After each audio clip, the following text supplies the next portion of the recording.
गिरिडीह लोकसभा क्षेत्र में हम पहुंच चुके हैं और इस वक्त गिरिडीह विधानसभा क्षेत्र में मौजूद हूं। दिव्य कुमार यहां से विधायक है जो कि जेएमएम से आते हैं। तो वहीं अगर बात कर ली जाए गिरिडीह लोकसभा क्षेत्र के सांसद की तो चंद्र प्रकाश चौधरी जी है जो कि आजसू से आते हैं। बहरहाल अब सवाल ये है कि प्रत्याशी तो चुनावी मैदान में उतर चुके हैं, आजसू से चंद्र प्रकाश चौधरी को दोबारा चुनावी मैदान में उतारा गया है। तो वहीं जेएमएम ने यानी कि इंडिया गठबंधन ने मथुरा प्रसाद महतो को अपना प्रत्याशी बनाया है। यहाँ की जनता क्योंकि मेरे साथ मौजूद है और ग्राउंड जीरो का कार्यक्रम कर रही हूँ, तो इसी बात पर मैं सबसे पहले आप सभी को कहूंगी जोहार और एक बार हो जाए जोरदार तालियां। और इन्हीं तालियों की गड़गड़ाहट के बीच में हम शुरू करेंगे अपने कार्यक्रम को और सीधा जनता से पूछेंगे सवाल कि आखिर क्या है इस लोकसभा क्षेत्र का हाल। आप बताइए गिरिडीह की जनता क्या कहती है? गिरिडीह की जनता बहुत कुछ बोलती है, सांसद महोदय से बहुत अपेक्षा रखती है कि सड़क, पानी, बिजली, हॉस्पिटल, रेलवे का कोई विकास नहीं है गिरिडीह में। गिरिडीह में विकास नहीं है। देश को आजाद हुए कई साल हो गए, चुनाव कई सालों से हो रहे हैं, गिरिडीह का क्या हाल है? गिरिडीह का हाल देखिए, रेलवे का क्षेत्र में तो शून्य बटा सन्नाटा है।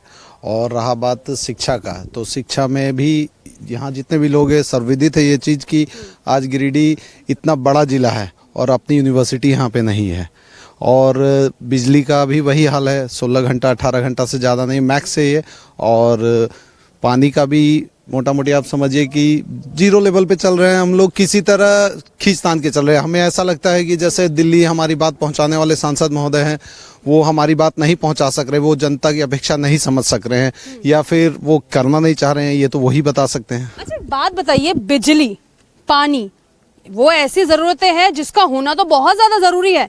झारखंड का ऐसा दुर्भाग्य क्यों है जहां पर सारी खनिज संपदा है लेकिन जनता परेशान है? देखिए, किसी भी नेता से या संसद या एमएलए से अगर मूलभूत जो सुविधा होती है जनता की, अगर वो दे रहा है तो वो एहसान नहीं कर रहा है। अगर वो दे रहा है तो एहसान नहीं कर रहा है, क्योंकि वो उसका कार्य है, उसको उसका फर्ज है, उसको करना है किसी भी सरकार को। लेकिन उसमें अगर कमी रहती है तो ये गवर्नमेंट की पॉलिसी पे निर्भर करता है और वो सबसे बड़ा मुख्य कारण भ्रष्टाचार है जो सभी जानते हैं। अच्छा, पार्लियामेंट में आवाज पहुंचाना क्या इतना मुश्किल है सांसद के लिए? बिल्कुल नहीं। हमारे सांसद महोदय कब संसद में गिरिडीह के लिए आवाज उठाई मैंने तो आज तक नहीं देखा। और कई लोग हैं झारखंड में जो सांसद हैं अलग अलग क्षेत्रों से, कई लोगों को मैंने देखा है संसद में आवाज उठाते हुए अपने क्षेत्र के लिए। अच्छा, नेता कैसा होना चाहिए?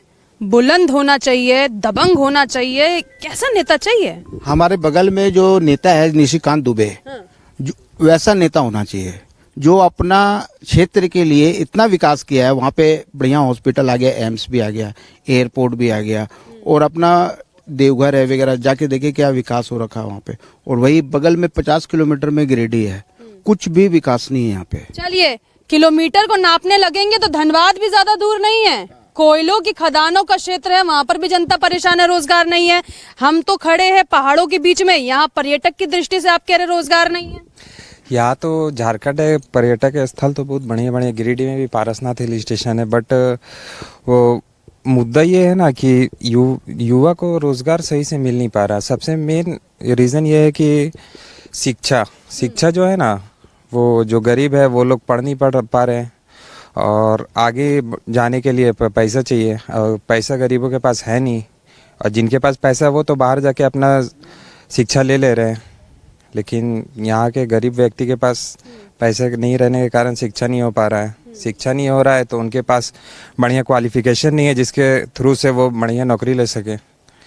और पानी का तो वही हाल है, बहुत इतना भीषण गर्मी में पानी सही से मिल नहीं रहा है हम लोग को। अच्छा, यहाँ पे कुछ गांव के बच्चे, आपने पानी की बात की, मैं जाऊंगी।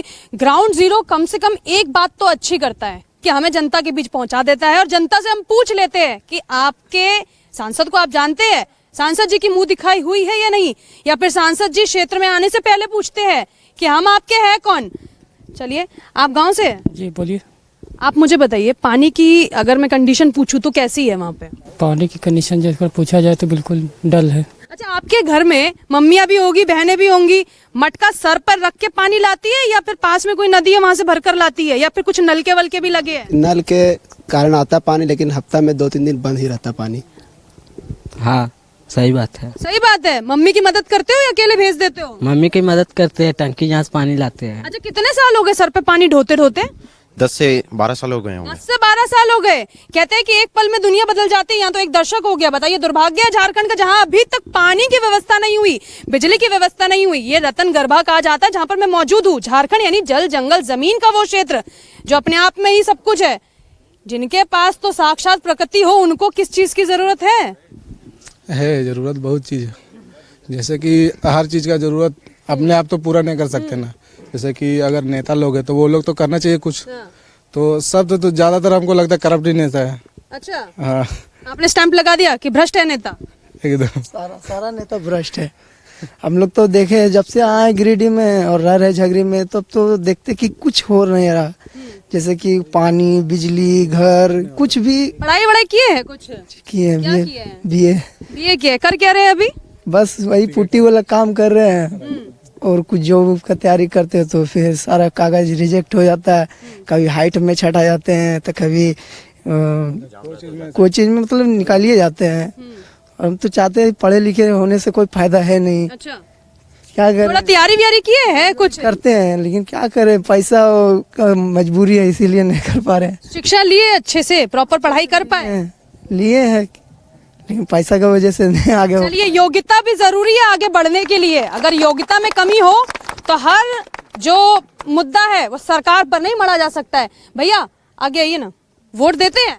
हाँ देते हैं, हर साल? हर साल कितनी देते बार हैं। देकर आए हैं अभी तक? अभी तो लगभग 2-3 बार दिए।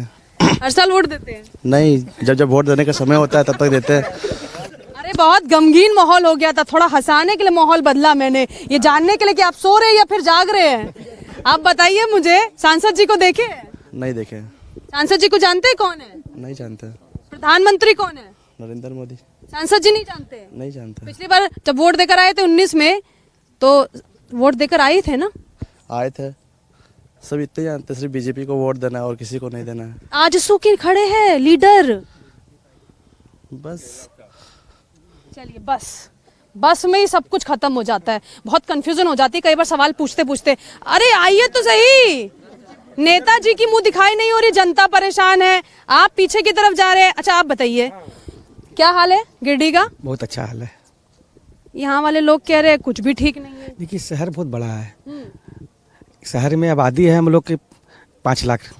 शहर में सबको सुविधा देना पॉसिबल नहीं है ना, किसी को मिला किसी को नहीं। लेकिन वोट सबके चाहिए। वोट सबके चाहिए। चलिए, बहुत अच्छी बात आपने कही। तो विकास ढूंढने निकले जनता, या फिर भरोसा करे कि जब तक हम पे नंबर आएगा तब तक बहुत देर हो जाएगी? जनता को भरोसा करना चाहिए, विकास मिलेगा। विकास मिलेगा। चलिए, इन्होंने कहा एकदम फोकस करो कि विकास मिलेगा, पर कब मिलेगा इसकी गारंटी नहीं। अरे लेकिन सुनिए ना, मोदी जी तो गारंटी दे रहे हैं आजकल, राहुल जी भी 25 गारंटियां लेकर आए हैं। जनता किसकी गारंटी पे भरोसा करेगी? गारंटी का भरोसा ऐसा होता है कि जैसे कि उनकी सरकार रही लास्ट 65 साल की, इनकी रही है मात्र 14 साल की। अब 14 साल में क्या है कि मैं जब बचपन से जैसे बड़ा हुआ नानी घर जाता था, घटिया रोड में जाता था, आज के समय में बढ़िया रोड पे जा रहा हूँ, तो मुझे भरोसा जगा है ना। मेरे थोड़े चाचा ताऊ लगता है मोदी जी, मुझे भरोसा जगा कि भाई बढ़िया रोड बनाया तो इसको हम वोट देंगे। मेरे घर में पानी नहीं था, अब नल के द्वारा पानी आने लग गया, तो मैं क्यों नहीं दूं वोट। जो यहाँ पे रेलवे लाइन, मोदी जी पे भरोसा जगाया। भरोसा है। रेलवे लाइन थी। चंद्रप्रकाश चौधरी जी को लेकर क्या कहेंगे? चंद्रप्रकाश चौधरी जी की कुछ खामियां हैं, और बाकी बात तो मोदी जी के भरोसे हम उन्हें वोट देते आ रहे हैं, और उन्हीं के भरोसे एक बार फिर हम उनको संसद भेजेंगे। चलिए, मतलब बहती गंगा में हाथ धुलेगा या फिर मोदी जी गंगा पार लगा देंगे? मोदी जी गंगा पार लगा देंगे, पर उनसे उम्मीद रखेंगे हम लोग कि वो काम मतलब कि जनता के बीच में आए, क्योंकि एक पॉलिटिकल जो पर्सन होते हैं उनको जनता से कनेक्शन बना के रखना पड़ता है, तब वो जनता की आवाज सुनेंगे, तब तो उसे वो ठीक करने की कोशिश करेंगे। राजनेता बनना है? एकदम बनना है। लग रहा है, कहते हैं ना कि लालने के रंग पालने में नजर आ जाते हैं। खैर, बात तो उसने बहुत अच्छी बोली, बात में भी दम है। आप बताइए ना, गिरिडीह का क्या हाल है? अच्छा, सब अच्छा है। बहुत आराम से बोलते, बहुत साइलेंटली बोलते हैं। कोई डरा के भेजा है क्या? नहीं। कैमरा से डर लगता है बोलने पे? जी। आराम से बोलिए, कैमरा बहुत फोकस करता है। प्रधानमंत्री को जानते हैं? जी जानते हैं। कौन है? नरेंद्र मोदी जी। पिछले 10 साल में क्या किए हैं? बहुत काम किए हैं। बहुत काम किए। कुछ 2 काम बताइए। 2 काम बताएं? 2 काम नहीं बताएं, मतलब ये PM आवास योजना निकाले हैं, और फिर ये घर घर नल का सुविधा दिए हैं, लेकिन पानी नहीं आया है। लेकिन पानी नहीं आया। हाँ। और चंद्रप्रकाश चौधरी जी का क्या हाल है? हम जानते ही नहीं है। जानते नहीं है? मथुरा प्रसाद महतो को जानते हैं, जो JMM से भी आ गए चुनाव लड़ने के लिए? नहीं जानते हैं। ऐसा मत कहिएगा कि लोकतंत्र के महापर्व में जो है शामिल नहीं होंगे हम। वोट देने जाइएगा ना? जाएंगे। चलिए, अभी आपके पास समय है, सोचिए, मंथन कीजिए, चिंतन कीजिए और फिर विचार कीजिए। जनता तो इतना कुछ सोच लेती है, नेता क्या सोचते हैं? अब तो हम लोग जब से मोदी जीती तब से हम लोग यही सोच रहे हैं कि मोदी इतना काम कर दिया है कि दिल खुश कर दिया। जितने भी लड़के हैं, युवा है, घर परिवार फैमिली, जितने भी सारे लोग हर हर मोदी, घर घर मोदी। बस हम लोग तो मोदी के फैन बन चुके हैं। लगता है कि कोई भी अगर लंगड़ा लूल्हा भी अगर उठ जाएगा ना तो हम लोग कमल छापे बटन दबा देंगे। बस इतना मोदी पे भरोसा हो चुका है हम लोग को। बस एक चेहरे पे फुल भरोसा है, फुल एकदम फुल। राहुल जी को जानते हैं? जानते हैं, कौन है? कांग्रेस में है, नेता है। और मोदी जी? प्रधानमंत्री हैं हमारे देश के। चंद्र प्रकाश चौधरी कौन है? यहाँ के सांसद हैं। बहुत सोच के बताना पड़ रहा है। आता नहीं है क्षेत्र में? आता उसको तो देखे ही नहीं है। नहीं देखे। काम क्या किया पिछले 5 साल में? काम तो जब दर्शन ही नहीं दिए तो काम क्या करेंगे? दर्शन ही नहीं दिए तो काम क्या करेंगे? सब ठीक है गिरडी में? जी ठीक इतना टेंशन में क्यों खड़े हैं? कोई टेंशन नहीं। कोई टेंशन नहीं कोई है। टेंशन नहीं। घर में सब ठीक है? सब ठीक है। तो सांसद जी को जानते हैं? जी। कौन है सांसद? हमारे मोदी हैं। सांसद हमारे मोदी है। बहुत अच्छी बात आपने कही, मोदी जी बनारस के सांसद है। खैर, चंद्र प्रकाश चौधरी जी को जानते हैं? चंद्र प्रकाश चौधरी हमारे गिरिडीह के सांसद हैं। गिरडी के सांसद है। सांसद जी आते क्षेत्र में, कभी भ्रमण करते, कभी घूमते? भ्रमण करते। अब उनको हम लोग देख नहीं सकते ना। क्यों? क्योंकि जब वो आएंगे तब ने हमें पता चलेगा कि जैसे गिरिडीह में आते हैं तो जैसे कोई फंक्शन पार्टी हुए तभी तो आप वो शामिल हो सकते हो, वैसे तो शामिल नहीं हो सकते। वैसे तो किसी को देखना नामुमकिन की बात होती है। मतलब सांसद जी फंक्शन में शामिल होते तो दिख जाते हैं और वैसे नहीं दिखते। वैसे अपनी प्यारी प्यारी देवतुल्य जनता के साथ। अब आप सोच रहे होंगे मैंने ये लाइन क्यों बोली? अरे आजकल नेता ऐसे ही तो बोल रहे हैं, जिस स्टेज पर जाते हैं तो प्यारी प्यारी देवतुल्य जनता बोलते हुए नजर आते हैं। तो देवतुल्य जनता नेताओं के बारे में क्या सोचती है? कौन सा नेता के बारे चंद्र प्रकाश चौधरी को लेकर? बोड़ो प्लेयर के बारे में क्या बताऊं मैं। गिरिडीह का दुर्भाग्य है कि मैं जब से वोट देना चालू किया हूं, यहाँ सांसद जो भी रहा बोड़ो प्लेयर रहा। और बोड़ो प्लेयर आता है, मैच खेलता है और चला जाता है, उसके बाद नजर नहीं आता। नजर नहीं आते, मुंह दिखाई नहीं होती। 10 साल देश का हाल प्रधानमंत्री के हाथों में आने के बाद क्या रहा? बहुत अच्छा रहा। हमें गर्व महसूस होता है कि भारत का प्रधानमंत्री नरेंद्र मोदी है। हमें लगता है अब मैं भारत देश में रहता हूँ। उससे पहले मुझे नहीं लगता था कि मैं भारत देश में रहता हूँ। इंडिया गठबंधन के नेताओं को तो आपने काफी बार टीवी पे भी सुना होगा। हाँ, कैसे लगते हैं? अब मैं उसके बारे में क्या बताऊं। उनका जो मेन बॉस है वही पप्पू है, तो पीछे क्या क्या होगा आप समझिए। मैं कुछ अब सब बोलना नहीं चाहता। नहीं, आप शब्द बोल भी नहीं सकते, मर्यादा बहुत जरूरी है किसी भी लाइन के लिए। आप बताइए गिरडी का क्या हाल है? गिरिडीह का हाल ठीक है, सब बढ़िया चल रहा है। अच्छा, सांसद तो चंद्र प्रकाश चौधरी है, पर जहाँ मैं खड़ी हूँ विधायक कौन है? सोनू जी। सोनू जी, पूरा नाम क्या है? सोनू विश्वकर्मा जी। सुदिव्य कुमार जी। हाँ जी। जानते हैं उन्हें? हाँ जानते हैं। देखे हैं? हाँ। क्या हाल है उनका? हाल कंडीशन ठीक है। कैसी है क्षेत्र की? काम कर रहे हैं वो। काम कर रहे हैं। कोई तो काम बताइए फटाफट अपने विधायक के बारे में। वो सोलर ले आए हैं यहाँ पे और पानी के लिए भी काम कर रहे हैं। पानी के लिए भी काम कर रहे हैं। मेडिकल कॉलेज भी ला रहे हैं यहाँ पे। अच्छा, बात बताइए, झारखंड की सरकार और केंद्र की सरकार, एक एक करके सवाल पूछूंगे। झारखंड की सरकार ने क्या दिया झारखंड को? झारखंड की सरकार ने कुछ नहीं दिया। और केंद्र की सरकार ने? केंद्र की सरकार ने बहुत कुछ दिया गरीबों के लिए, मिडिल क्लास के लिए कुछ नहीं किया उन्होंने। प्रधानमंत्री को जानते हैं? हाँ जी। क्या, कौन है? नरेंद्र मोदी जी। क्या किया आप लोगों के लिए? हमारे लिए कुछ नहीं किया, मिडिल क्लास के लिए कुछ भी नहीं किया। मिडिल क्लास के लिए कुछ नहीं किया। हम लोग खाली टैक्स दे रहे हैं, बस सिर्फ टैक्स दे। खाली टैक्स देने के लिए, सारी बेनिफिट गरीब के लिए। लेकिन पसंद है आपको? हाँ। किसको देखना चाहते हैं प्रधानमंत्री?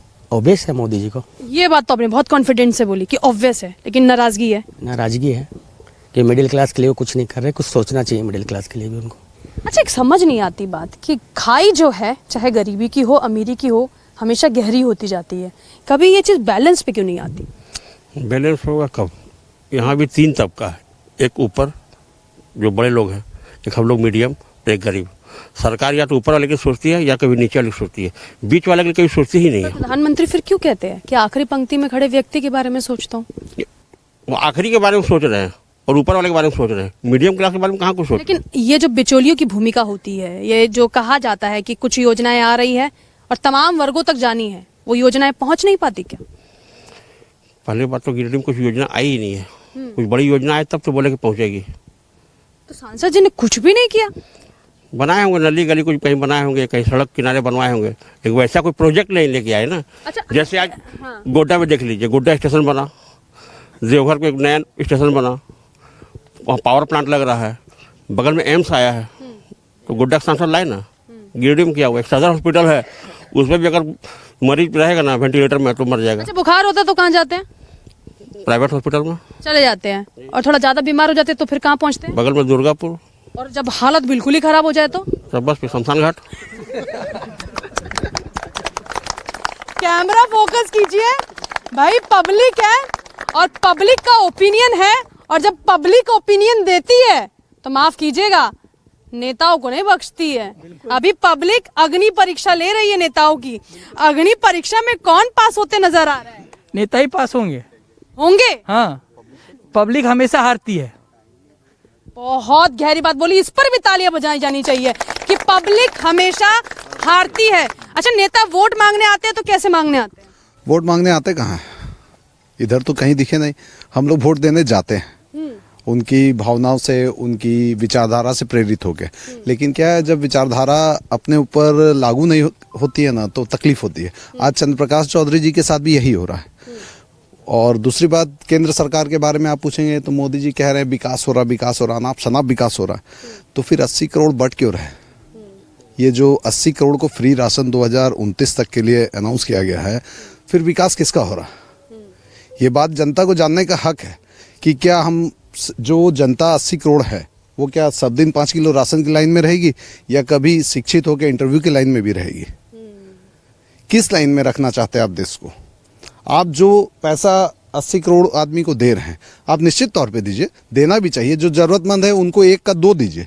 लेकिन आज आप 80 करोड़ राशन, 80 करोड़ उनको दे रहे हैं जिनके हर हाथ में 10,000 का स्मार्टफोन और 1 लाख का 1.5 लाख का बाइक है। अच्छा, यहाँ पे तो आदिवासी समुदाय की भी संख्या ज्यादा है। टाउन में आदिवासी की संख्या नहीं। अगर लेकर चलेंगे एसटी समाज की तो 10 से 12% यहाँ पर भी नजर आता है, मुस्लिम और एसटी समाज के बाद में। तो उन लोगों तक अगर राशन की व्यवस्था पहुँच रही है तो क्या प्रधानमंत्री गलत कर रहे हैं? नहीं, किसी को राशन का कमी किसी को नहीं होना चाहिए, चाहे वो आदिवासी हो, मुस्लिम हो, चाहे मरवाड़ी हो, चाहे जो भी हो। किसी को भी भूखे पेट नहीं रखना है। लेकिन क्या है कि जो भरे हुए हैं उनको आप भर के मतलब फ्यूचर खराब कर रहे हैं ना, वो काम नहीं करना चाहिए। आज आप मुझे 50,000 रुपये महीना बोलेंगे, बैठे रहिए, 50,000 मिलेगा, तो why will go to earn? Can you tell me? आप नहीं बोल सकते। हम नहीं बोलेंगे कि हम क्यों जाएंगे कमाने, जब हमको 50,000 आ ही रहा है, घर बैठे हमका घर बन ही रहा है। आप उनको इल्म दीजिए कि वो कैसे पढ़े, कैसे बढ़े। चलिए, तालीम चाहिए, एजुकेशन चाहिए, रोजगार चाहिए। लेकिन एक सवाल और, Congress versus BJP, India versus NDA, कैसे देखते हैं दोनों? दोनों देखिए, सरकार कोई भी आती है काम करती है, सबका अपना अपना नजरिया है। अभी मोदी गवर्नमेंट का काम करने का नजरिया धर्म आधारित है, और इंडिया गवर्नमेंट का, जो कांग्रेस की गवर्नमेंट थी, वो सर्वधर्म संभाव में थी, वो सबको लेके चल रही थी। और ये जो मोदी जी का है, ये ठीक है, ये भी कर रहे हैं सभी के लिए, फायदा तो सभी को मिल रहा है। ऑब्वियसली कोई भी आदमी नहीं बोल सकता कि आज हम राशन नहीं ले रहे हैं। जैसे मान लीजिए मेरे को अलॉट हुआ राशन, तो हम थोड़े बोल रहे हैं कि हम नहीं ले रहे हैं, ले रहे हैं। लेकिन क्या आपको प्राथमिकता तय करनी होगी कि आपको शिक्षित बना के राशन देना है या सिर्फ राशन पे ही रखना ताकि आप शिक्षित नहीं हो। चलिए, एक आखिरी सवाल, प्रधानमंत्री का चेहरा किसे देखना चाहते हैं? Will you keep your mouth shut please? Please please एक सेकंड, आपस में विवाद नहीं चाहिए, नेता नगरी नहीं है यहाँ पे। चलिए, आप ही बता दीजिए, प्रधानमंत्री किसको देखते हैं? प्रधानमंत्री तो मोदी जी को मोदी जी को देखते हैं। अब अपनी बात पूरी कीजिए। मैं बोल रहा हूँ, जो इन्होंने बोला कि कांग्रेस धर्मनिरपेक्ष पे चल रही है, तो देश का बंटवारा धर्म के नाम पर हुआ था। आइए इधर आइए, चलिए जवाब दे। नहीं, आइए जवाब रोज का सिटिंग है। धर्म के आधार पर देश का बंटवारा हुआ था। मोदी ने देश के किस टुकड़े को बेचा है, ये बता दे। चलिए, बता दीजिए किसको बेचा? मैंने कब कहा कि मोदी जी ने किसी टुकड़े को बेचा है? धर्म के आधार पर मोदी अगर राजनीति करते तो वो दोबारा या तिबारा जो आ रहे हैं वो नहीं आते देश में। निश्चित तौर पे आज का जो युग है उसमें धर्म आधारित ही राजनीति हो रही है। ये तो आप भी पत्रकार है, आप भी पूरा नहीं, मुझे मत लीजिए, अभी आप आपस में डिबेट को पूरा कीजिए। नहीं, धर्म के आधार पर अगर आप बोलोगे तो धर्म अगर बीच में आता है तो कांग्रेस सबसे पहले लाई है। इस देश का बंटवारा करना और देश के अंदर अगर तुष्टीकरण की राजनीति की है तो कांग्रेस ने की है। ये थे कहाँ पे जो राजनीति करते, ये थे कहाँ? और अगर कांग्रेस इतनी अच्छी रहती तो ये आते। कभी भी किसी भी आदमी को विरोधी चाहिए। आज मान लीजिए मैं सत्ता पे हूँ, अगर विपक्ष नहीं रहेगा तो मैं निरंकुश हो जाऊंगा। और ये इनका हर बार यही कहना है कि विपक्ष को साफ करो, ऐसा नहीं होता है। ये प्रजातंत्र है, लोकतंत्र है। नहीं, लोकतंत्र के अंदर विपक्ष रहना बहुत जरूरी है, लेकिन अगर बोलेंगे कि अगर कांग्रेस बहुत अच्छा काम की है धर्मनिरपेक्षता के मामले में, तो ये तुष्टीकरण का राजनीति ये सब जान रहे हैं। और आज अगर कांग्रेस अच्छा काम करती तो उसकी ये स्थिति नहीं होती कि क्षेत्रीय पार्टी से भी ज्यादा उसको तरसना पड़ रहा है किसी राज्य में 2 सीट 4 सीट लेने के। गठबंधन हो रहा है, गठबंधन नहीं हो रहा है, उनको क्षेत्रीय पार्टी से भी नीचे ला दिया गया है। 2-4 सीट देके उनको साइड में कर दिया जाए। आपकी राय क्या है? इन दोनों ने जो अपनी राय रखी है, बड़े लोगों ने, आपकी क्या राय है? इंडिया गठबंधन वर्सेस एनडीए, किस में? इन्होंने कहा कि इंडिया गठबंधन की अगर बात करे तो उन्होंने कुछ नहीं किया, तो इन्होंने कहा कि एनडीए ने बहुत कुछ किया। दोनों अपने अपने जगह पे ठीक है, लेकिन जो एनडीए कर रही है वो बहुत 40 साल पहले हो जाना चाहिए था। वो 40 साल पहले हो जाना चाहिए। हाँ, अब करना पड़ रहा है क्योंकि वैसा नेता भाजपा में या देश में नहीं था, इस वजह से बहुत लेट हो गया। लेकिन अब हमारा भारत सही ट्रैक पे चल रहा है। इन्होंने कहा कि 40 साल पहले ऐसा नेता होना चाहिए था जैसे मोदी जी है। मैं आपको एक उदाहरण देता हूँ सीधा सीधी में, कि जैसे आज मैं हूँ, आज मैं जिस स्थिति में हूँ, मेरे पिताजी उस स्थिति में नहीं थे, मेरे दादाजी उस स्थिति में नहीं थे, मेरे पिताजी की स्थिति में। तो इसका ये मतलब तो नहीं है कि मेरे दादाजी ने कुछ नहीं किया या मेरे पिताजी ने कुछ नहीं किया। ये जो नकारात्मक भाव है ना, जो ये कि आज तक कुछ नहीं हुआ, अगर आज तक कुछ नहीं होता तो अभी आप वोट देने शौचालय जाते, विद्यालय नहीं। क्या बात है, शौचालय जाते पर विद्यालय। आज तक कुछ नहीं हुआ। मैंने ये नहीं कहा देश आजाद हुए 75 साल हो गया, मैंने कहा कि 40 साल पहले होना चाहिए। मैंने कहाँ बोला कि देश आजादी के टाइम में ही होना चाहिए था, 40 वर्ष पहले ये चीज हो जाना चाहिए। कुछ कह रहे थे आप? नहीं, अभी कुछ नहीं। मेरा कहना है कि ये जो बोल रहे 40 साल पहले हो जाना चाहिए था, आज देश का बजट 45 लाख करोड़ है। आज से 10 साल पहले देश का बजट क्या होता था? आज से 10 साल पहले 2014 में देश के पास कर्जा 50 लाख करोड़ था, आज 201 लाख करोड़ कर्जा है।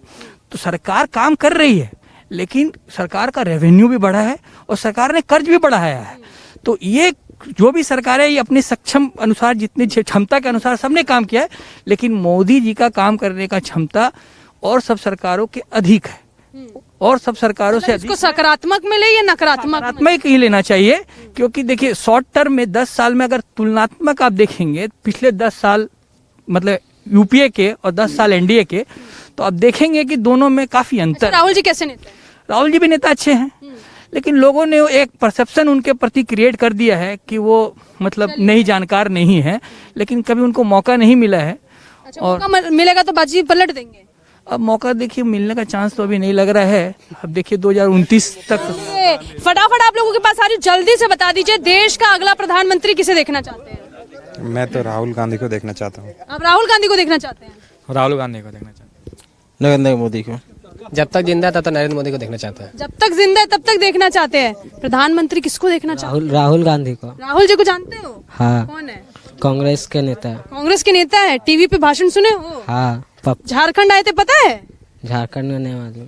झारखंड में नहीं मालूम, कोई बात नहीं। प्रधानमंत्री किसको बनते हुए देखना चाहते हो? प्रधानमंत्री तो जो भी बने। नहीं, ऑप्शन बताइए जल्दी। देखिए, ऑप्शन तो हम नितिन गडकरी को देखना चाहते हैं। नितिन गडकरी, चलिए प्रधानमंत्री नितिन गडकरी। आप? मोदी जी। मोदी जी को? मोदी जी है। क्यों, कोई विकल्प में नहीं है? नहीं, कोई विकल्प तो भी फिलहाल समझ में नहीं आ रहा। फिलहाल समझ में नहीं आ रहा, थोड़ा मंथन करना पड़ेगा। प्रधानमंत्री का चेहरा किसे देख रहे तीसरी बार? मोदी। मोदी जी। राहुल जी क्यों नहीं? राहुल क्या आलू से सोना निकालता, उसका क्या देखना। मोदी जी ने अविश्वास प्रस्ताव लाया था 2019 के इलेक्शन के पहले, तो उन्होंने संसद में बोला था कि आप 2024 छोड़ दीजिए, 2029 की तैयारी कीजिए, उस समय का अविश्वास प्रस्ताव के बारे में आप सोचिए। तो श्योर है कि वो आ रहे हैं। श्योर है वो आ रहे हैं। विकसित भारत के शंखनाद की बात हो रही है 2047 तक, पता नहीं तब तक उम्र क्या हो जाएगी। फिलहाल बताइए तीसरी बार प्रधानमंत्री किसे देख रहे हैं? नरेंद्र मोदी को। राहुल गांधी जी? नहीं, कभी नहीं। ममता बनर्जी जी? कभी नहीं, कभी नहीं। कभी नहीं का मतलब नेवर नो क्यों? नेवर नेवर, ये तो कभी नहीं आएंगे, इस जन्म में तो नहीं आएंगे। प्रधानमंत्री नरेंद्र मोदी। मोदी जी के अलावा विकल्प कोई नहीं है देश में अभी तो। योगी जी। चलिए सेकंड ऑप्शन तैयार कर चुके हैं आपके लिए। मोदी जी। चलिए एक जगह फटाफट आ जाइए और जोरदार ताली बजा दीजिए। ग्राउंड जीरो की रिपोर्ट आपको दिखा रही थी। गिरिडीह विधानसभा क्षेत्र में मौजूद हूँ। और गिरिडीह लोकसभा क्षेत्र में जो है यही विधानसभा आती है और ऐसे में यहाँ के युवाओं से, गांव वालों से, बड़ों से, बूढ़ों से, जवान से, सबसे आपने जानी यहाँ की राय कि जनता का दिल क्या कहता है और जनता के मन में क्या है।